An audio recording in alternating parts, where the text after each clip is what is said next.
before. So let us try to understand a little bit about the functions, what they are, why they might be useful, and how we can actually do these. All right, so let's share screen. And here are the slides. All right, great. So functions. We'll talk about functions, nut and bolts. What's the purpose? Syntax, defining global and local variables, what is return, and the flow. So we mentioned about the order in which these may process, and mentioned the idea that it may be possible to change the order in which code actually executes, and using functions is one example of how that can be done.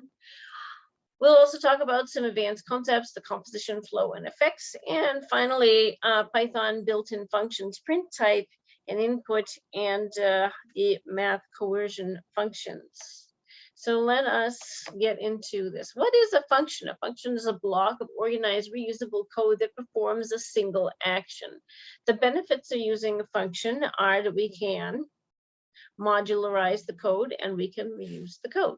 Here is a very simple example of a function. Notice it starts off with a definition. It has a name. So this is the name of the function called greet. And this is for any input variables. So here we have the input variable called name. Then what the function does is it prints hello and the person's name. And then this return statement, which we will consider extensively, causes the float to return back to the place where the function was called. Here is a name variable being set right here. It's me. And here we are calling our function greet name, which will cause this function to execute. Functions are useful because they can allow you to modularize the code. Same task can be done at multiple points in the program without having to copy the code. And there is only one place to make updates. Also, it can allow you to organize the code because it will be easier to get the big picture of how the program works. You can also share code beyond the program in which it is written by calling the function from other programs, and you can share your code with other programmers. So let's take a look at how a function is actually defined. Here is an example of a function, my function, taking variables x and y. So the header consists of the keyword def. This is very important. It's def and it can only be def. This signals the start of the function definition. Then we provide the function names. Notice that we had talked about the names for variables and the same rules apply. So you cannot begin it, for example, with a number and you're restricted to the same characters, which is basically the numbers, the letters, and the underscore character, no other special characters. The function parameters, that's these parentheses and the things that go inside. These are a comma-separated list of variables that refer to the argument values. And then the colon is also part of the syntax that goes right here at the end of the definition line, which signals the end of the function header. The body of the function, which is this indented part here, is any sequence of statements. It's indented with respect to the header, and it contains, at least implicitly, a return statement. Next, we might want to call a function. In Python, a function or procedure or subroutine is like a program within a program. It's a sort of a mini program. To call it or invoke it, we write its name followed by the parentheses and close comma-separated list of arguments. So, for example, we would have the function name and the arguments that we want to send. So, for example, here is our greet professor with the name. So when we have this here, what we're saying is when we are making this call, that's right here. How do we call it? This kind of sounds very formal, but in its essence, it's actually quite simple. We just use the name of the function. We're calling the greet function, and we're sending up some value. So the function is expecting one value. It's expecting the name. And here we are giving it the name down here, which has the value of Professor Thayer. So when the function runs, it now has the value of Professor Thayer substituted in for name. And if we were to recycle this, we could simply send up a different name. This will run some code potentially causing effects like a statement, and it returns a value like an expression. Now we need to talk about the concept of local variables. We've talked about variables, but we haven't mentioned scope yet. And when we talk about variable scope, we're talking about where that value exists. Recall that we had talked about the variable table, and we talked about updating the values in the table. Well, we've kind of always assumed that the variable table just exists. But what we're saying here is that sometimes the variable table exists and some parts could exist and then be deleted.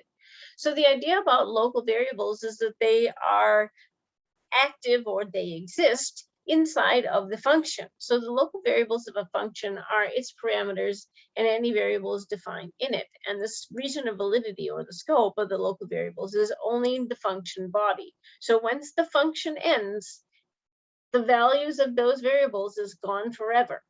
It acts like a scrap paper for the function, and when the function is called over, they disappear. Now, at first, this may sound like a bad idea, but let me tell you why it's a good idea. Think about the reuse of the functions. We've said that that's one of the major things we wanted to do. What if you had a calculator and you wanted to do 2 plus 3? And somehow the calculator remembered that you had done that before and it affected 7 plus 1. Right? They should be run independently. It should just be able to add 2 plus 3 and it should be able to add 7 plus 1. So imagine that you have a function called add that takes 2 integers. And the idea is that it should take those integers and it should run the calculation and then give you the answer. And it should not have any dependency on any other time that it ran. That's the idea of local scope and why we would want to throw away any information about what had happened any previous time, because that shouldn't in any way affect the current calculation. Each one should run independently. And that is the idea behind scope and why we would be throwing out the values of the variables when we do that. So here we have def double. This is our function, and it takes a number. The result is equal to, or gets the value of, number plus number, which makes sense, is basically going to add the number to itself or double the number. And then it will return that result, the double value. So this, for example, should run independently of whether we doubled 3, right? That shouldn't affect doubling 2. Global variables, in contrast to the variables that are defined outside of the function, they may be looked up but not assigned from within a function, which is mostly true. There are ways to do that, but we prefer that you not do that because it makes life very confusing. Try to assign the global variable from within a function. Instead, creates a local variable with the same name, and this is called shadowing, when we have 2 variables that have the same name, but they have a different scope. So here we have x equals 3, a global variable called x equals 3 out in main. That is not inside the function. We say main when we mean not in the function. Here's a function. Here's def f, it is called that. And inside we have another variable called x. Now, does this overwrite that x? You might expect that it would, but in fact, actually it doesn't. What this does is this creates a local variable x inside the function that will have a value. And so the local variable is also just so happens to have the same name as the global variable x.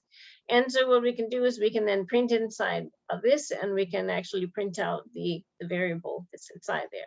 So global variables should be used sparingly. When a function depends on a value, it should generally be passed as an argument. So that means when we do the return statement that we return it. We'll have more on that in a moment. Global variables are program-wide parameters that would be tedious to pass to all functions. So the idea is your program generally should be structured with a series of functions, and those functions should have most of the variables in them so that each module will run independently, and then we can string them together. The global variable passed to a function's local variable does not need to have the same name. Let us illustrate this here. So here we have our Greek function again, and I have the variable called name. Set to my name, and we greet by calling this greet function, and we send up the value of Professor Thayer in name. But the question is, does this variable name have to be the same as that one? Could I change this up, and what would happen? And so initially you might think that that would be a problem, but in fact, actually it is not. So here is another version of greet that has x instead, and see, we're calling greet with name. So we send up the value of Professor Thayer in name to x. and then we're going to print it out. Now you may say, but the variables aren't the same, right? It's a problem. But in fact, when Python sends name, it is not sending name, it is sending the value of name. That is the more particular way to understand what is happening here. It is sending up the value that name has, and there is a variable assignment to X. So it doesn't really matter what variable is here, or whether you send up Professor Thayer directly, or whether you send up some other expression. All that it matters is that the expression exists and that this will be assigned to this variable up here. And so that is again an example of algorithmic thinking and understanding how Python works to be able to understand what is really going on here. Now, return statements. Return statements are always a puzzle. Return statement aborts the execution of the statements within the function body. The value of the expression following the keyword return is returned to the function's caller. So that is what allows you to send out some information. So as we were saying, the variable table inside the function will disappear once the function is over. So it may seem silly to calculate something and then you can't use it for anything. Well, actually you can. And the key to understanding that is return, because you return some information. You can choose to return information, but if you don't have anything to return, you may just return none. So if you don't say anything specifically about what to return, none will be assumed. If the function body ends without return statement, then return none is going to be assumed. So that is what we mean by an implicit return, when it returns none already. So that brings us to none and none type, which is also often another point of confusion. So when we return none, it means we're returning nothing. But what does that mean? What is this? In Python, there is a type which has exactly one value, and that type is called none type, and its only value is called none. So everything in Python has to have a type, and if we want to return nothing, we need to have some placeholder there to return nothing, and that is being represented by none.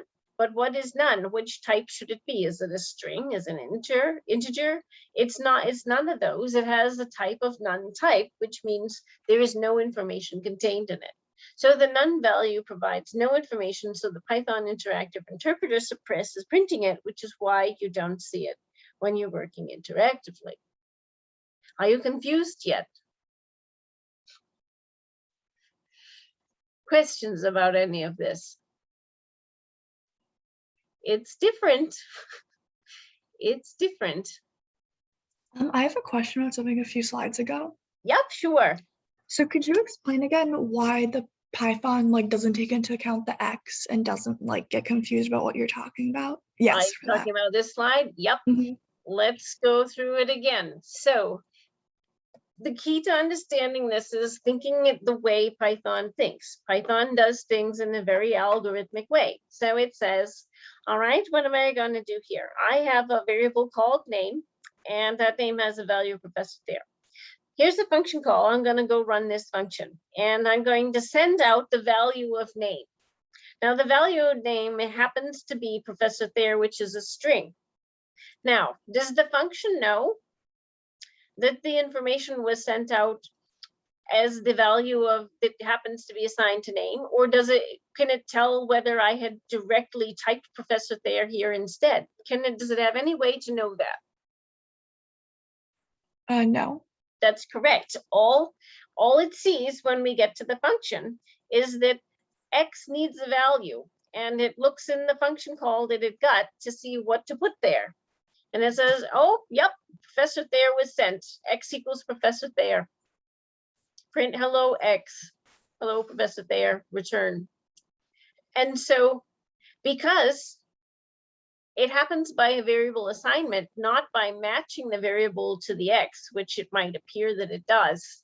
That's why it does not matter whether or not these variables match.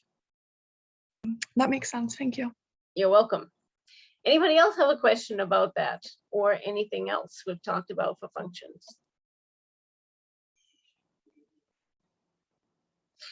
All righty. Well, then we will continue on.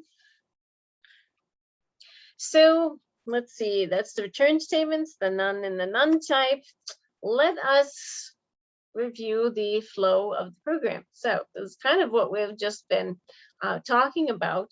The flow of the program and functions, one of the things that can be done is that we can adjust the flow of the program. So here is a greeting in a linear fashion. Here is a heading, and here is the name Professor Thayer, and we print hello Professor Thayer. And when we run this, it says hello Professor Thayer. Great. Okay. Now let's consider another version of this greeting function. And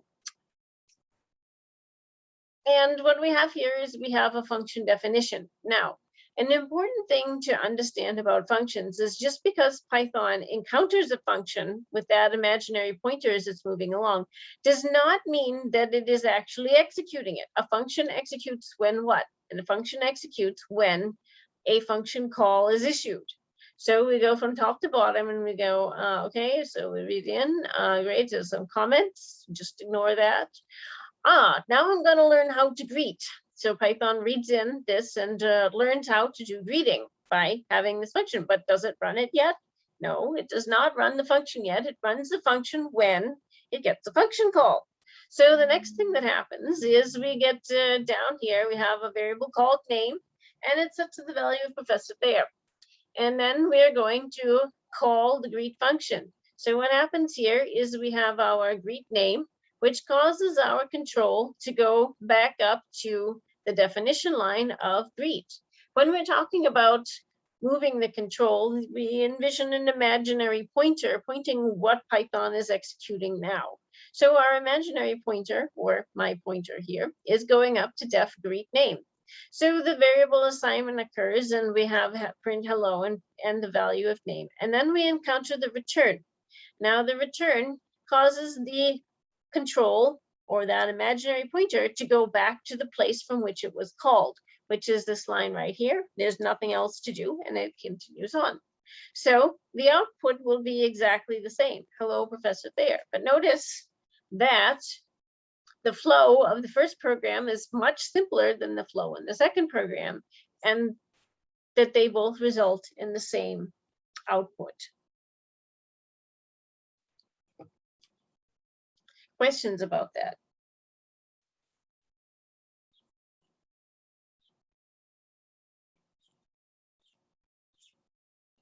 All right.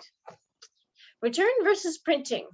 It's important to understand the difference between returning and printing a value. A value that is returned from a function is available for further use within the program. It can be assigned to a variable, used in an expression, or passed as an argument to another function. But a value that is printed to the screen is lost to the program forever. It can no longer be examined or manipulated, because the purpose of print is simply to display something on the screen.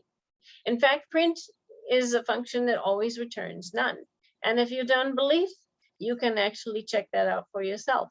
So we say, what is the type of print high? And we see that it is none. So here are some examples where we have a function that explicitly returns the value of n plus n, whereas in this case, we have a function that simply prints it to the screen. The first case has a value to be returned to the caller, whereas in the second case, the value that is returned is none, because there is no return. And we said if there's no explicit return, then none will be assumed. And so these two functions differ in how they are actually operating. We can also compose functions. So instead of storing the value returned by a function in a variable, it can instead be used directly in an argument to another function. So this is the concept of function composition. We use the output value that is returned as the input to another function. So here's an example with no composition as compared to composition. So let's take a look. Here we have def double, and this takes in a variable, and we have our signature. This is what happens on the function. We'll talk about that in a sec. And this will multiply the input x by 2. So here we have the variable y equals double the 5, and then we're going to print print y. So notice that what's happening here is we have the print function, and we have y equals double the 5, which causes this to be executed, right? Here's our function call giving the value 5. This multiplies 2 times 5 to return the value of 10. 10 is stored in the variable x and in the variable y, and then we print y. In contrast, here's composition. Notice that the print statement has a function call inside of it. So this is where we're actually having the composition, because we have the outer function print and we have the inner function double. So double will double 5 to get the 10 back, and then that will get printed directly from executing this line, as opposed to storing the value into y. That is the distinction here. The double function executes and the value is stored in y, and y is printed, whereas in this case, there is no storing of the variable inside of y, it's just printed right away. All right, so here we have some complicated code, and we would like to identify the functions. How many functions do we have? Well, we can take a look for the definition lines. I see 1, 2, 3 functions here. In each function, we could identify the key parts, the definition. So we identify the definition line as the part that begins with the word def. Where are the function calls? All right, this is a really interesting one. So notice that the function calls are down here, actually. So it's composition because it's inside of the print function. This runs the calc area function. Now let's take another look. Notice that there's no function call for the other functions down here. The function calls are inside the function itself. So take a look what's going on here. Here we're going to calculate the horizontal, which has a function call to calc length. Here we're going to calculate the vertical, which has a call to calc width. So what we're pointing out is you can have a function inside of a function. That is, a function calls a different function to run. And that's what we're seeing here. Are the function calls just what makes the function like actually run or happen? That's right, yes. Now we have global and local variables. The local variables are the variables that are defined inside the function. By definition, the ones that are the parameters of the function are local variables. Examples of other local variables inside the calc length would be this variable called length. In this function, we have our local variables and tile, dimension y, and width. And here we have the local variables of these 4 here, the inputs, the horizontal, the vertical, and the area. Now, tracing through the flow of this function is a fun task.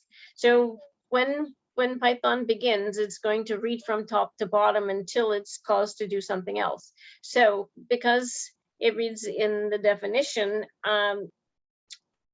we're going to look to see what will happen next. So has anything caused this to run yet? We're just reading in def. Has anything caused it to actually execute? No, because the function call is later. So it doesn't, so the flow then proceeds to the next definition and to the next definition. Now, we don't actually get a function call until after we have done these variable assignments and get to print. Now we're going to calculate the area, and we send up the values of side 1 and side 2 and dimension x and y. So the flow now proceeds to calc area, which has a function call to calc length. So the imaginary pointer then moves to calc length and goes through here and returns the length to this position that gets assigned to horizontal. Then we get to vertical, and we have a call for calc area, for calc width, which causes the flow to control over to here. And then we go through this, and then it returns width back to here, and that gets assigned to vertical. Finally, we calculate the area is the horizontal times vertical, these 2 variables, and the return area goes back to what called calc area, which is the print statement, which goes here. So finally, this will print the area. Did you follow? This is a good exercise to understand flow control, because the flow really does move around quite a lot.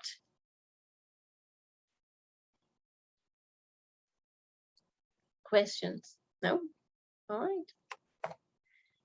Now, Python has a number of built-in functions. We've mainly been talking about functions you could write yourself, but Python has quite a lot already available. Some familiar Python functions we've already seen are type and print.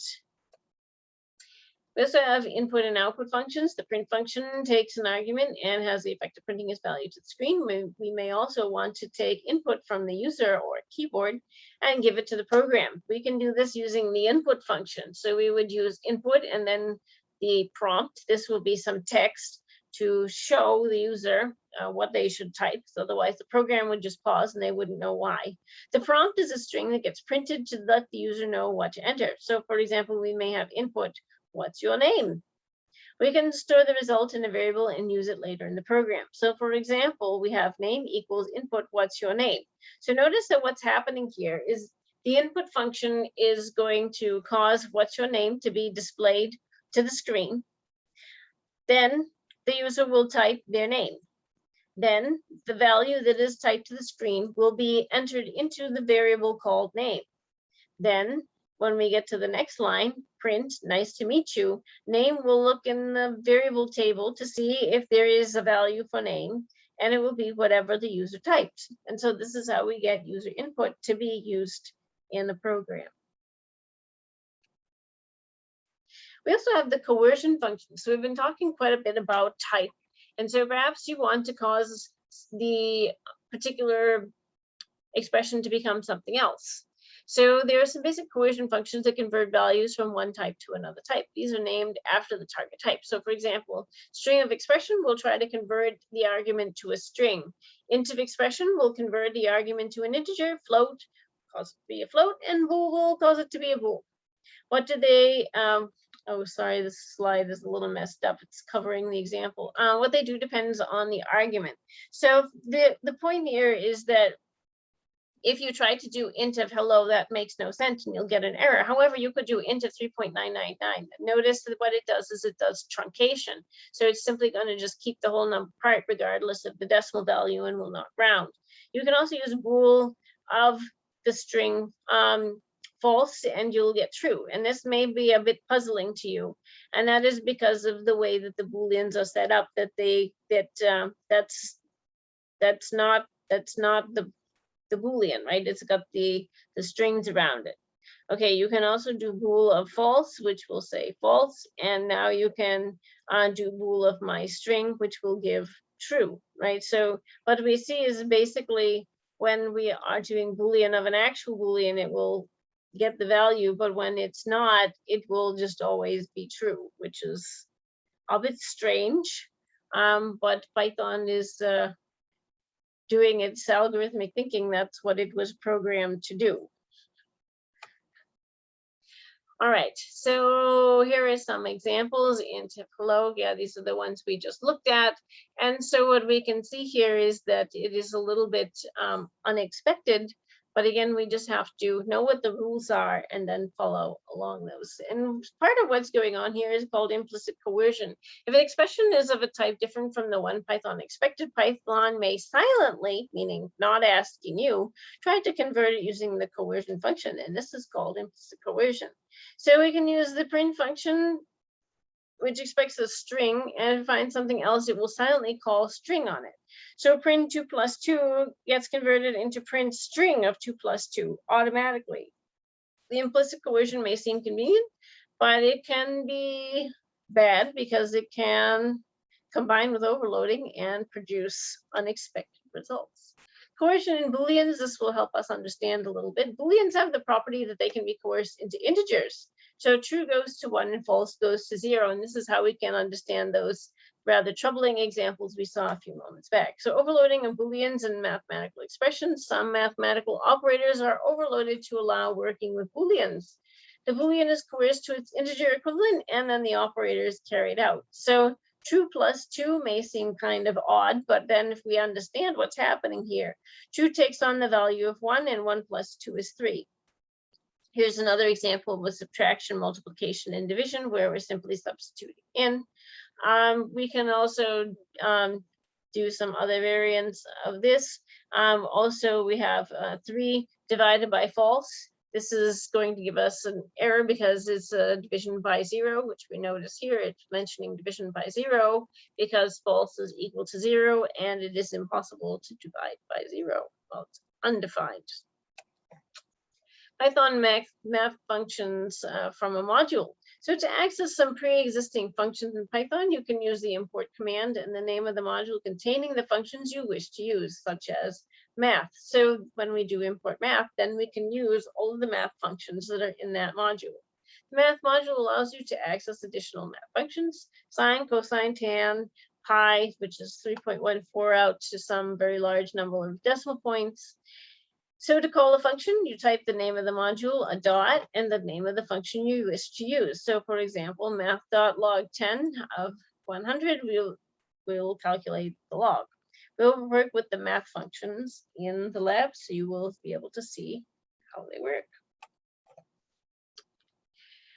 You can also compose functions with the math module. So similar to use of the parentheses, Python can return a value from one function and pass it to another. So here what we have is 5 times 3 plus 1. So right, it'll evaluate this first, and then it will pass on the 4 to 5, and then it will be multiplied.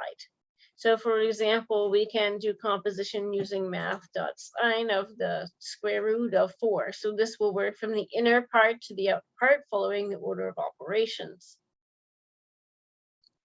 What we're saying here is that it's not necessary to solve the math.square root of 4 and then do math.sine on that output. You can use it just directly right there. And so it does save some time if you don't actually need to save the intermediate value. The concept of dynamic typing is an important one in Python. A variable has an associated type to it. And in dynamic typing, what this means is that that can actually change. The types may be able to be changed using the coercion functions, which we have just been talking about. The same variable may have more than one type in the same program, but of course not at the same time. Although it's possible, it should be used with caution, and knowing the type of your variable at all points of the execution of your program is important.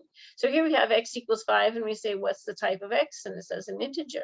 Now we're going to do a coercion where we convert it into a float. And now we ask, what is the type? And it tells us that it is a float. So notice that x has first started out being an integer and now has been able to become a float because it is coerced to do so. All right, so in these statements, what we're doing here is we're making some coercions. We can rewrite the print statements to make any coercion explicit. And we're asking what Python will return. So in the interest of time, I think I'm gonna just show you these over here. Right, so what we're trying to do is we can actually explicitly put in all of the strings. So what we're doing here is we're saying whenever we print something, we need to take the string of this. So it would be print string of 2. This would be print string of float of 2, and so on. We're basically just putting strings in there to make the coercion that Python may be doing for us very explicit. So then, that brings us to today's summary. We've talked about functions, nuts and bolts. We've talked about why one might want to make these bizarre things called functions. We talked about the syntax. We saw how to define them and the idea of global and local variables. We also talked about return and how the flow of the program may be affected by the presence of functions in them. We took a look at some advanced concepts, that is the composition, the flow, and the effects of having functions. Finally, we also looked at Python built-in functions. We revisited print, we learned about input, and we talked about coercion and saw a snippet of the math module today.